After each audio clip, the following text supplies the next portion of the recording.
Hello dear students, आप सभी का स्वागत है आपके अपने YouTube channel the PCS maker पर। जैसा कि हमने आपसे प्रॉमिस किया था कि हम प्रीवियस ईयर क्वेश्चन पेपर की एक सीरीज चलाएंगे, जिसके माध्यम से हम उत्तर प्रदेश लोक सेवा आयोग के द्वारा जो परीक्षाएं ली जाती हैं उसके प्रीवियस ईयर के क्वेश्चन पेपर करवाएंगे।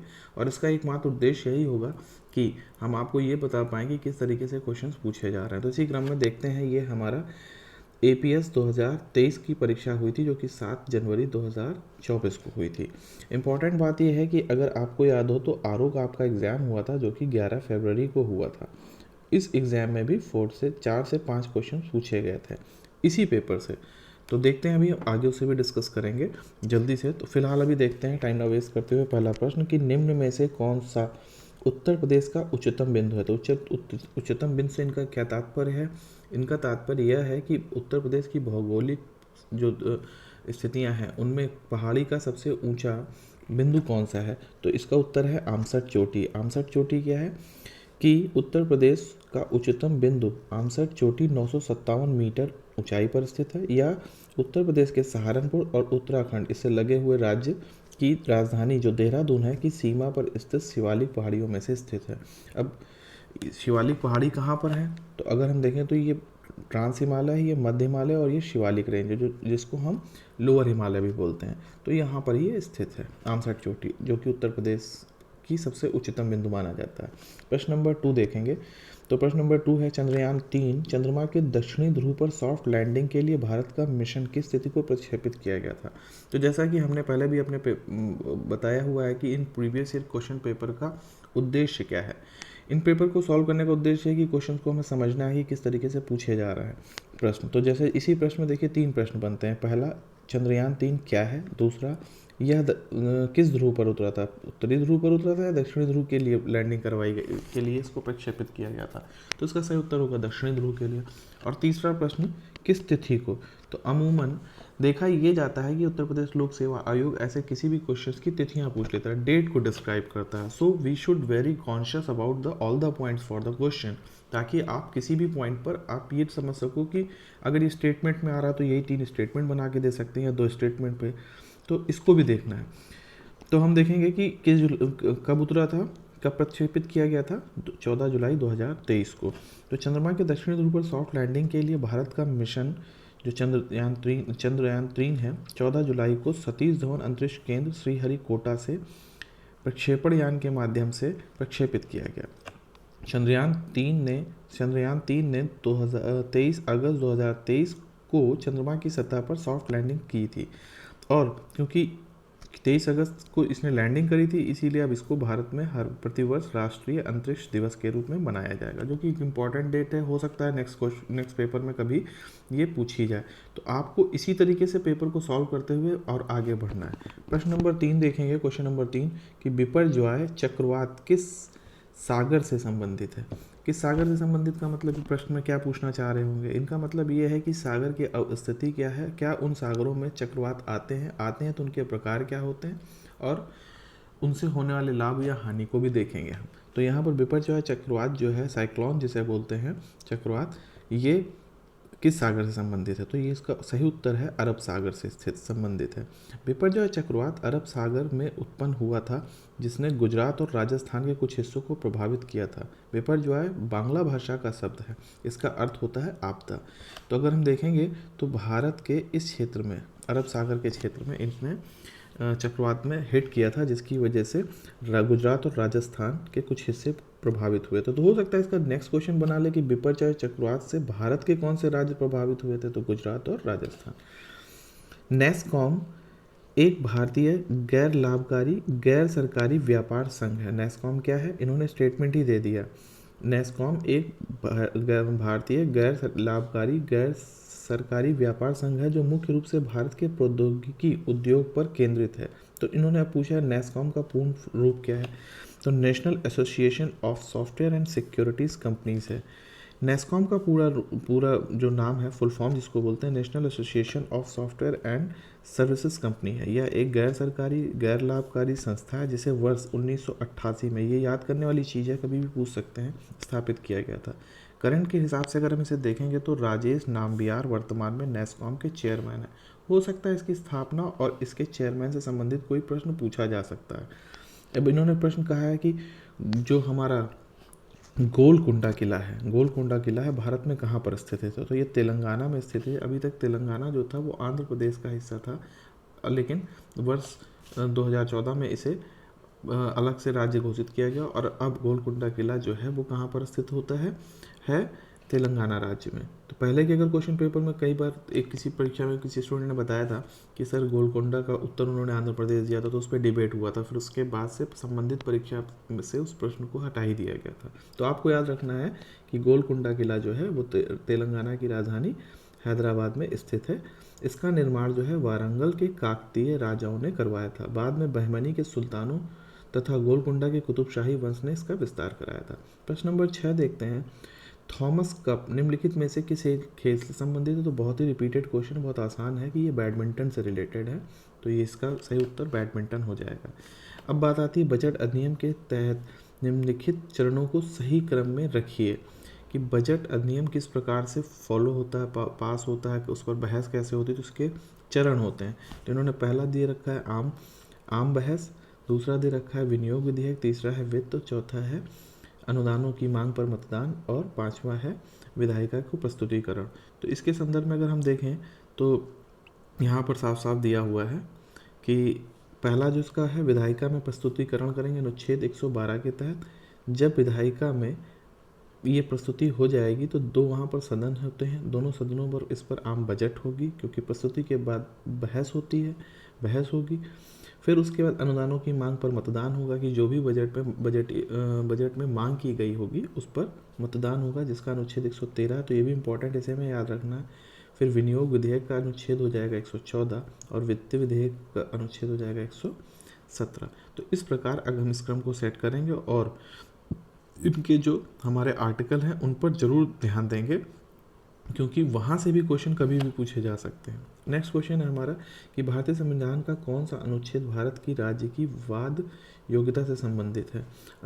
तो इसमें ये क्लियर है कि अनुच्छेद 300 जो है इसके तहत होता क्या है कि भारतीय संविधान का अनुच्छेद 300 भारत के राज्य की वाद योग्यता से संबंधित है। अनुच्छेद 300 के अनुसार केंद्र और राज्य सरकार मुकदमा कर सकते हैं तथा इन पर मुकदमा भी किया जा सकता है। मतलब अनुच्छेद 300 ये कहता है कि इसके तहत केंद्र एवं राज्य सरकार मुकदमा किसी पर भी कर सकते हैं। किसी का मतलब यदि इंक्रोचमेंट का केस होगा तो वह कर सकते हैं मुकदमा, और इन पर भी मुकदमा किया जा सकता है कि ऐसा नहीं है कि वही सरकार कहीं से भी रोड निकालेगी और आपके घर पर इंक्रोचमेंट कर जाएगी, तो इनके द्वारा भी किया, मतलब हम भी मुकदमा सरकार पर कर सकते हैं। नेक्स्ट क्वेश्चन है हमारा कि खानवा का युद्ध कब हुआ था? खानवा का हमारा युद्ध कब हुआ था? तो ये 16 मार्च 1527 का, ये बहुत ही ऐतिहासिक युद्ध है, बहुत ही रिपीटेड क्वेश्चन है, तो इसको ध्यान रखना है हमें कि खानवा का युद्ध 16 मार्च 1527 ईस्वी में बाबर और राणा सांगा के नेतृत्व में राजपूत सेना के मध्य हुआ था और बाबर ने इस युद्ध में जिहाद की घोषणा की थी। तो ये रिपीटेड क्वेश्चन है, तो इसको भी हमें देखते हैं। नेक्स्ट क्वेश्चन फिर से ये है, ये भी इतिहास का बहुत ही फेवरेट क्वेश्चन है कि मनुस्मृति के टीकाकार कौन थे? तो ये भी रिपीटेड क्वेश्चन है, तो इसका आंसर होगा कुल्लूक जो है वो मनुस्मृति के टीकाकार थे। बार बार मैं रिपीटेड क्वेश्चन को इसलिए भी एम्फेसाइज कर रहा हूँ, ध्यान दे रहा हूँ, ताकि आप लोग उसको समझें कि जो प्रीवियस ईयर क्वेश्चन पेपर अगर वो मतलब जो क्वेश्चंस रिपीटेड होते हैं अगर वो किसी भी स्टूडेंट के गलत होते हैं तो वो रेस से बाहर होने की सबसे ज़्यादा संभावना उसके अंदर रहती। तो हमें इसे बहुत ध्यान से देखना है कि प्रीवियस ईयर के क्वेश्चन पेपर जो क्वेश्चंस हैं वो रिपीटेड क्वेश्चन जो है वो गलत नहीं होने चाहिए। चलते हैं जल्दी से नेक्स्ट क्वेश्चन पर कि मृच्छकटिकम पुस्तक किसके द्वारा लिखी गई है?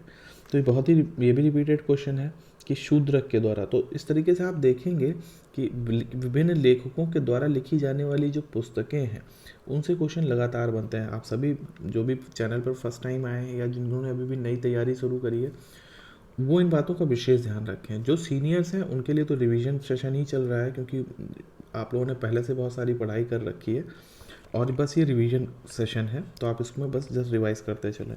तो मृच्छकटिकम के लेखक जो हैं वो शूद्रक हैं। शूद्रक की अन्य रचनाएं भी हैं जैसे कि वीणा वादवत्ता एवं पदम प्रबंधक, और जो यहाँ पर वाण भट्ट हैं इनकी एक रचना बहुत फेमस है, उनमें से एक तो हरचरित और कादम्बरी। ये जो रचनाएं हैं ये लगातार फ्रिक्वेंटली पूछी जाती हैं, तो आप लोग इसको ज़रूर याद करें। कल्हड़ की प्रमुख रचना कौन सी है? राजतरंगिणी।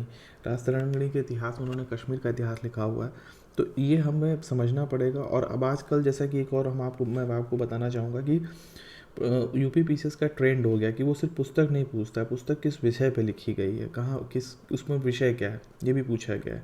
तो इस तरीके से भी आप इन क्वेश्चंस को जरूर देखें। हम देखते हैं नेक्स्ट क्वेश्चन कि कौन सा अम्ल बिच्छू बूटी या नेटल की पत्तियों के द्वारा स्रावित होता है जो दर्द युक्त डंक का कारण होता है? तो मेथोनोइक अम्ल इसमें होता है। ये क्या होता है? तो अगर हम देखें तो पहाड़ी क्षेत्रों में बिच्छू बूटी पाई जाती है कि पत्तियों से निकलने वाला जो मेथोनोइक अम्ल होता है वह दर्द युक्त डंक का कारण होता है। मतलब कि उससे जो निकलने वाला अम्ल होता है वो आपको मतलब जब भी लग जाती है ये पत्ती, कभी भी हम ऐसे पहाड़ी क्षेत्रों में जाते हैं तो ये उसका निवारण करता है। तो इसी क्रम में हम और आगे चलते हैं जल्दी से। और जैसे जैसे हम आगे बढ़ रहे हैं आप लोग ये देखेंगे कि शायद पेपर ख़त्म होने के बाद में आपको ऐसा लगेगा कि कुछ क्वेश्चन तो ऐसे हैं जो कि आपने पहले से पढ़े थे और कुछ जो हैं वो आपके लिए एकदम नए होंगे। तो स्टूडेंट्स आप इनको इस पर वॉच करना है। प्रीवियस क्वेश्चन पेपर तो आप करते ही होंगे, चैनल के माध्यम से भी आप करिए, लेकिन मैं बार बार रिपीट कर रहा हूँ कि आप लोगों को इन पर लगातार ध्यान बनाए रखना है। चलिए नेक्स्ट क्वेश्चन करते हैं जल्दी से। यहाँ पर हमें 2 सूचियाँ दी गई हैं। 2 सूचियों में सूची 1 और सूची 2 दी गई है। सूची 1 स्थान से संबंधित है और सूची 2 उद्योग से संबंधित है। तो अगर हम इसमें डायरेक्ट से आ जाएं तो खेतड़ी राजस्थान में तांबा खनन के लिए फेमस है। रेणुकूट सोनभद्र में है जो कि एल्यूमिनियम उद्योग जहाँ पर वहाँ पर हिंडाल्को लगा हुआ है, इससे संबंधित है। सेलम तमिलनाडु में सूती वस्त्र उद्योग से संबंधित है। और साथ के साथ सूरत गुजरात में हीरा कटिंग से। तो अगर हम देखें तो खेतड़ी राजस्थान फ्रीक्वेंटली पूछे जाने वाला क्वेश्चन है। रेणुकूट और सूरत, ये जो सेलम है ये कभी कभी पूछा गया प्रश्न है। तो इन्होंने क्या किया, 4 क्वेश्चन को एक साथ एसोसिएट कर दिया है, मिला दिया है, तो एक नया क्वेश्चन बना दिया। तो आप लोग इस बात का जरूर ध्यान रखेंगे। अब हम बात करते हैं कि निम्न में से किस एक संविधान संशोधन के द्वारा लोकसभा की सीटें 525 से बढ़ाकर 545 कर दी गई हैं? तो इसका आंसर होगा 31, मतलब 31वें संविधान संशोधन के तहत ये कार्य किया गया है। देखते हैं इसकी एक्सप्लेनेशन। 31वें संविधान संशोधन 1972 में जो कि हुआ था, लोकसभा की सीटें 525 से बढ़ाकर 545 कर दी गई हैं। 35वां संविधान संशोधन, ये तो पहले प्रश्न का उत्तर हो गया। अच्छी चीज़ ये है कि इनमें सारे के सारे एक्सप्लेनेशन दिए हुए जो अन्य ऑप्शन है, कभी ये भी पूछ सकते हैं। तो 31वां संबंधित 1972 के लोकसभा की सीटों की बढ़ाई जाने वाली संख्या से संबंधित है। वहीं 35वां संविधान संशोधन 1974 जो है तो सिक्किम के संयुक्त राज्य का दर्जा दिया गया है। 56वां संविधान संशोधन जो है वो 1987 में हुआ था। इसके द्वारा गोवा को राज्य का दर्जा दिया गया है, जबकि दमन और दीव को केंद्र शासित राज्य बनाया गया है। और इसी के क्रम में अगर मैं यहाँ पर आप लोग को इंडिकेट करूँ तो अब दमन दीव और दादर नगर हवेली दोनों को एक साथ मिला दिया गया है।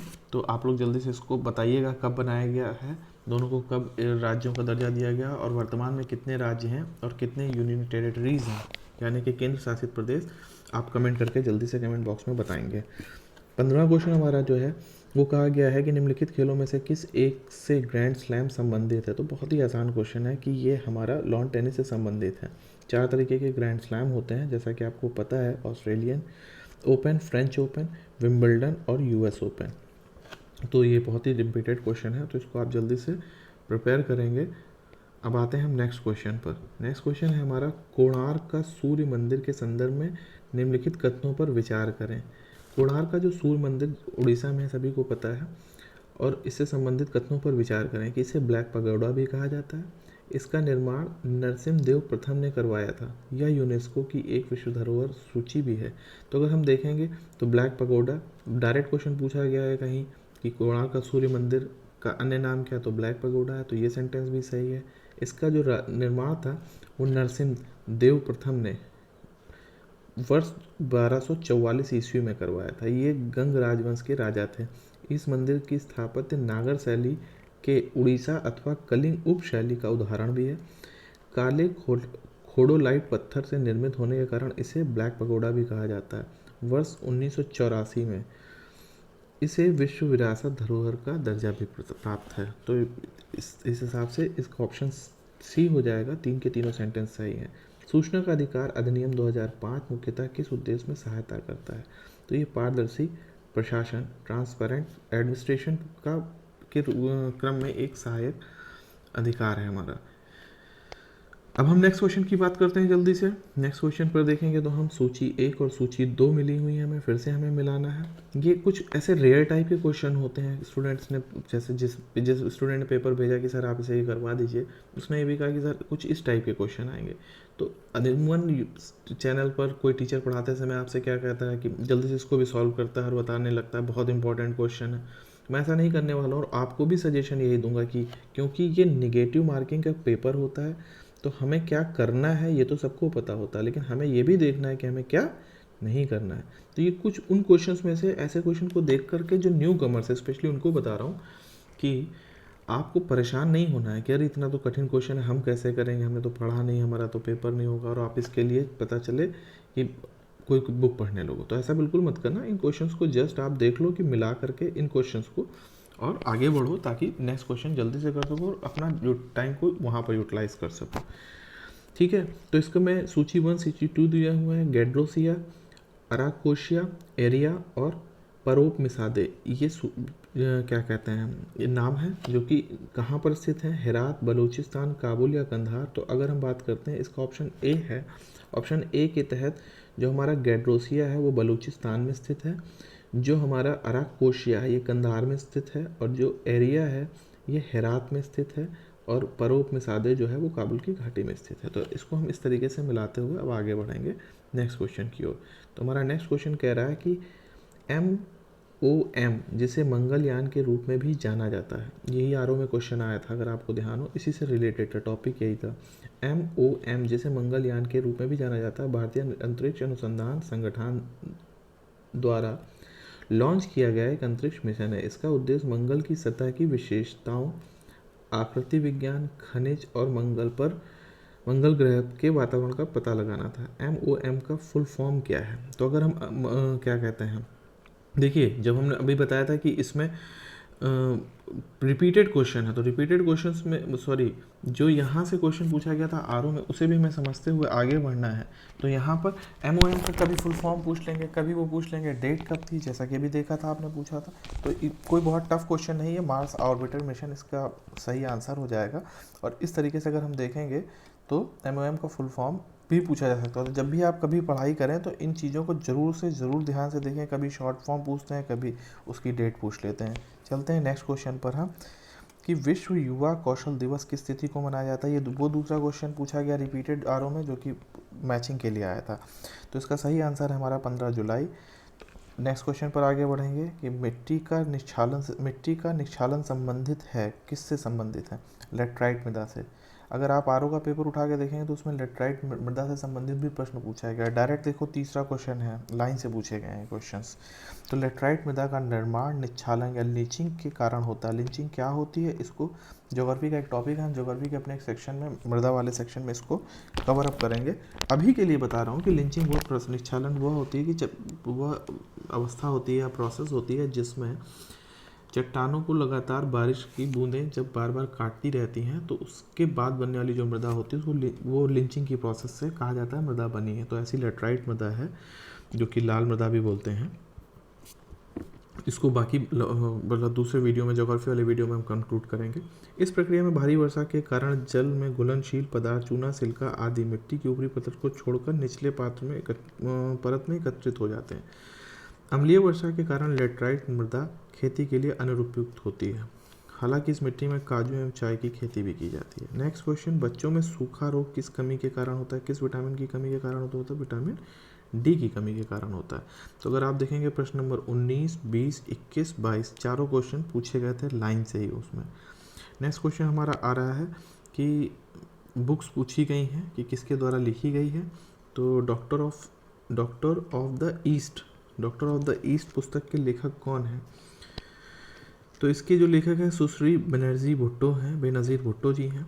तो इसको हमें याद कर लेना है, लर्न करके ध्यान रखना है ताकि कहीं दोबारा प्रश्न पूछा जाए तो आप कर सको कि डॉक्टर ऑफ ईस्ट के लेखक पाकिस्तान की पूर्व प्रधानमंत्री बेनज़ीर भुट्टो हैं। चलते हैं नेक्स्ट क्वेश्चन करते हैं। विश्व प्रेस स्वतंत्रता सूचकांक 2023 में भारत का कौन सा स्थान था? मतलब प्रेस की स्वतंत्रता के बारे में पूछा जा रहा है।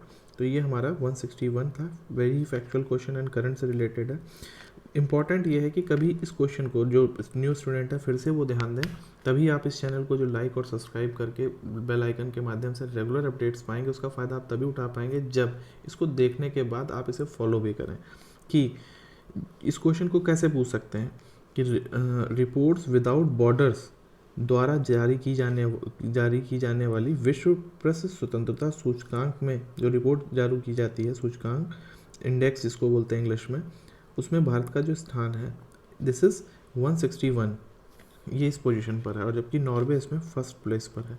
तो कभी ये पूछ लेते हैं कि ये रिपोर्ट किसके द्वारा जारी की जाती है, means this report is generated by the reports without borders. तो हमें इसको समझना है कि रिपोर्ट्स विदाउट बॉर्डर जो है RWD जो है, इसके माध्यम से, मतलब ये जो संस्था है ये इस इंडेक्स को जनरेट करती है या पब्लिश करती है।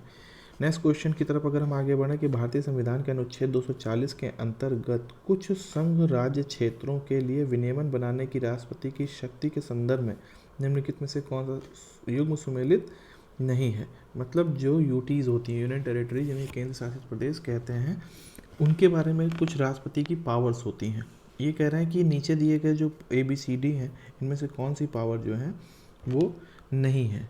तो अगर इसमें देखें तो इसमें इन्होंने दो आंसर दे रखे हैं, आंसर A और आंसर D, दोनों ही आंसर होंगे कि आर्टिकल 241(1)D के तहत और आर्टिकल 241(C) के तहत दमन-दीव और पौंडीचेरी में ये शक्तियाँ राष्ट्रपति के पास हैं।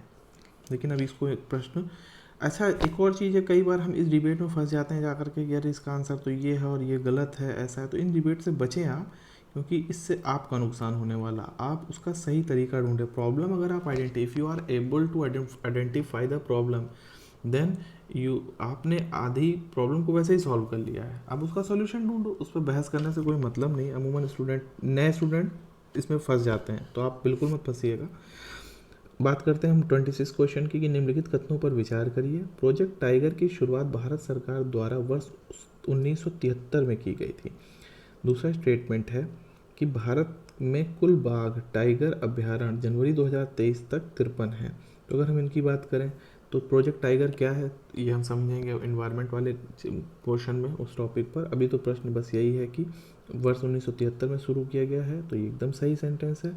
और इन्होंने जनवरी 2023 तक की स्थिति पूछी है, तो अब तक 53 हैं। अभी हाल में एक 54वां बना हुआ है जो कि राजस्थान के करौली ज़िले में है, नीचे दिया होगा। प्रोजेक्ट टाइगर की शुरुआत 2023 में की गई थी और जनवरी 2023 तक भारत में 53 बाघ अभ्यारण्य थे। अगस्त 2023 में धौलपुर करौली राजस्थान का 54वां बाघ अभ्यारण्य बना था। तो ये इंपॉर्टेंट फैक्ट है, हो सकता है बहुत ही, मतलब इसको हम स्टार कर लेते हैं कि ये प्रश्न पूछा जा सकता है। नेक्स्ट क्वेश्चन, UIDAI आधार जारी करने के लिए स्थापित एक वैधानिक प्राधिकरण है, इसका फुल फॉर्म क्या है इन्होंने कहा। तो इसका फुल फॉर्म है भारतीय विशिष्ट पहचान प्राधिकरण। ठीक है, मतलब ये इन्होंने हिंदी में उसको डिकोड कर दिया। तो आधार जारी करने के लिए स्थापित प्राधिकरण UIDAI का पूरा नाम है यू से unique identification authority of India. इसका मुख्यालय दिल्ली में है, ध्यान रखिएगा, कभी भी हो सकता है, पूछ सकते हैं। वैसे है तो बहुत ही आसान सा प्रश्न, लेकिन पूछा जा सकता है। नेक्स्ट क्वेश्चन देखते हैं, IFSC का फुल फॉर्म क्या है। IFSC अगर आपने देखा हो तो IFSC किस चीज़ के लिए होता है, ये बैंक में पैसे डिपॉजिट करने के लिए होता है।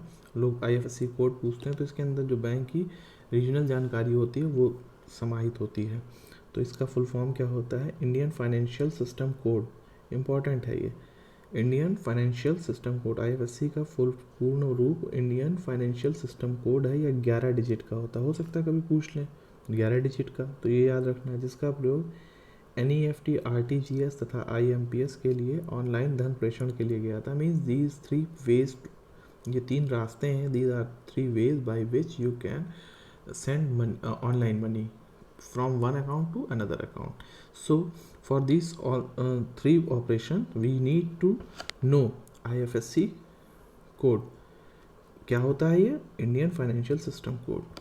अब बात करते हैं 29 प्रश्न की, 1921 में मोपला विद्रोह का प्रमुख कारण क्या था। बात करते हैं कि मोपला विद्रोह का प्रमुख कारण क्या था। तो मोपलाओं पर जमींदारों का अत्याचार, अंग्रेजी सरकार की खिलाफत विरोधी नीतियाँ।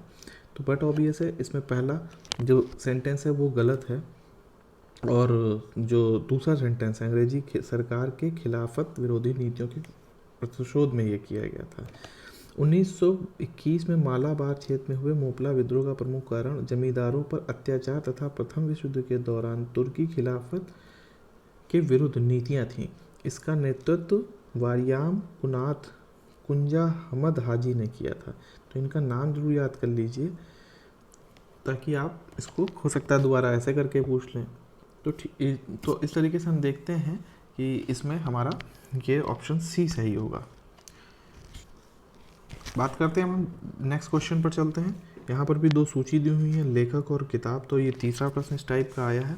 यहाँ पर भी देखिए कुछ ऐसा नहीं है उस दिन कि आपने 15 बुक तैयार करके गए हैं और हो सकता है वो ना पूछे और सडनली ये पूछ लें, तो इसमें परेशान होने की ज़रूरत नहीं है।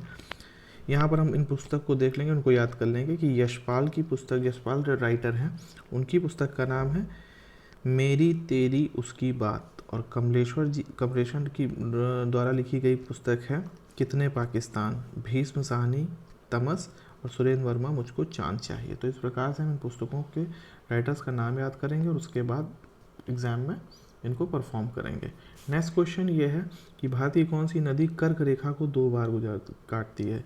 तो कर्क रेखा को 2 बार काटने वाली नदी कौन सी है? माही नदी है। माही नदी कर्क रेखा को 2 बार काटती है, और अफ्रीका में भी एक वैश्विक स्तर पर अगर हम बात करें तो वो विषुवत रेखा को, तो ध्यान रखिएगा कंफ्यूज नहीं होना है हमें। अगर ये क्या कहते हैं भारत है तो कर्क रेखा यहाँ है, इसको लूनी नदी 2 बार कट कर रही, बट जो बात करते हैं विश्व के लेवल पर तो यहाँ पर अफ्रीका है। अफ्रीका में जो ज़ायरे इन्होंने जो बताया ना, कांगो या ज़ायरे रिवर है, ये विषुवत रेखा को 2 बार काटती है। तो इस चीज़ को ज़रूर ध्यान रखिएगा, ठीक है। तो इस तरीके से जो हमारा ये कर्क रेखा को काटने वाली नदी 2 बार माही नदी है।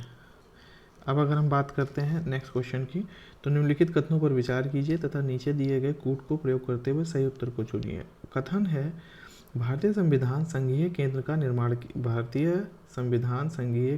निर्माण किया है। भाषा इनकी देखिए किस टाइप से है। और दूसरा है कि इसने बहुत मजबूत केंद्र का निर्माण किया। तो फिर से जो न्यू कमर्स हैं मैं उनको बताऊं, इस चक्कर में मत पढ़ो कि कई लोग सीनियर्स डिबेट करते हैं कि भाषा अलग है, इंग्लिश में का वो जो होता है वो माना जाता है। इनमें नहीं पढ़ना, हमें सॉल्यूशन करना। क्वेश्चन को 2 बार और पढ़ लेना है कि भारतीय संविधान संघीय केंद्र का निर्माण किया है, जबकि इसको होना चाहिए भारतीय संविधान संघीय केंद्र का निर्माण करता है और इसने बहुत मजबूत केंद्र का निर्माण किया है। तो कह रहा है ये कथन और इसका कारण, तो बट ऑब्वियस है कि असर्शन और रीजनिंग दो के दोनों सही हैं। इसमें असर्शन और दोनों ही सही है, परंतु आर इसकी व्याख्या नहीं कर रही है। सही है दोनों सेंटेंस, लेकिन एक दूसरे को सपोर्ट नहीं कर रहे हैं। तो इस तरीके के सेंटेंस इनको हमें देखते हुए तब आगे बढ़ना है, ठीक है।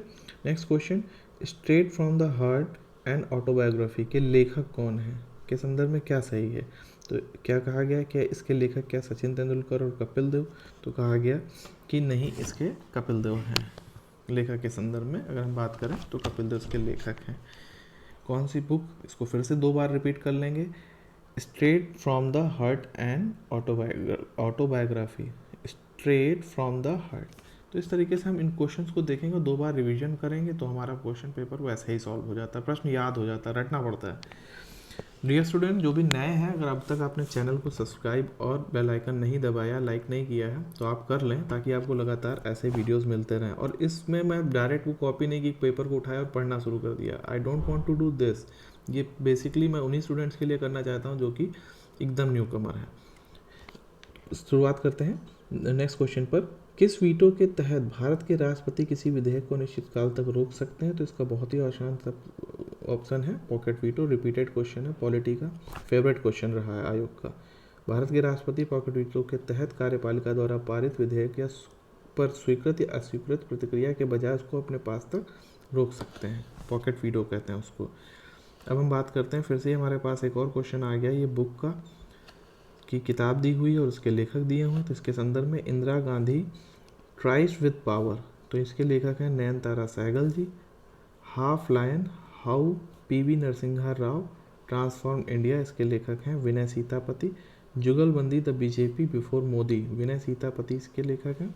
और the India way strategies for the uncertain world, doctor S Jaishankar.